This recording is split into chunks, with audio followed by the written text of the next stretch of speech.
વસ્ત્રાપુર હાટ ખાતે craft route પ્રદર્શનનું શહેરી વિકાસ રાજ્યમંત્રી દર્શનાબેન વાઘેલાના હસ્તે ભવ્ય ઉદ્ઘાટન। દેશભરમાંથી પધારેલા હસ્તકલા કારીગરોની મહેનતને બિરદાવી। અમદાવાદમાં વસ્ત્રાપુર હાટ ખાતે શહેરી વિકાસ રાજ્યમંત્રી દર્શનાબેન વાઘેલાની ઉપસ્થિતિમાં ક્રાફ્ટ રૂટ સંસ્થાના દેશભરમાંથી આવેલા કારીગરોની કૃતિઓના પ્રદર્શનનો ઉદ્ઘાટન કાર્યક્રમ યોજાયો હતો।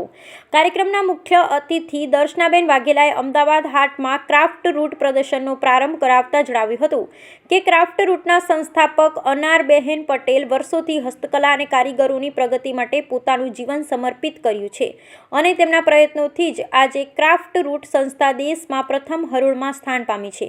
તેમણે ઉત્તર પ્રદેશના રાજ્યપાલ આનંદીબહેન પટેલના વારસાને આગળ ધપાવવા બદલ સંસ્થાની પ્રશંસા કરી હતી। મંત્રીએ વધુમાં ઉમેર્યું કે વડાપ્રધાન નરેન્દ્રભાઈ મોદીના નેતૃત્વમાં સરકાર કારીગરોને યોગ્ય બજાર અને પ્લેટફોર્મ પૂરું પાડવા માટે સતત ચિંતિત છે, જેને ભાગરૂપે જ દેશભરમાં સ્વદેશી મેળાનું આયોજન કરવામાં આવે છે, જેથી સ્થાનિક કલાને પ્રોત્સાહન મળે। તેમણે સુરેન્દ્રનગરના પટોળા અને બાંધણીના ઉદાહરણ દ્વારા કારીગરોની મહેનતને બિરદાવી હતી અને કારીગરોને આર્થિક સહાય માટે સરકારની લોન તેમજ સબસિડીની યોજનાઓનો લાભ લેવા અનુરોધ કર્યો હતો। અંતમાં તેમણે અમદાવાદના કલાપ્રેમી ગ્રાહકોને કારીગરોની મહેનતનું મૂલ્ય સમજી પ્રોત્સાહન આપવા અને સ્વદેશી ચીજવસ્તુઓની ખરીદી કરવાના આગ્રહ કર્યો હતો।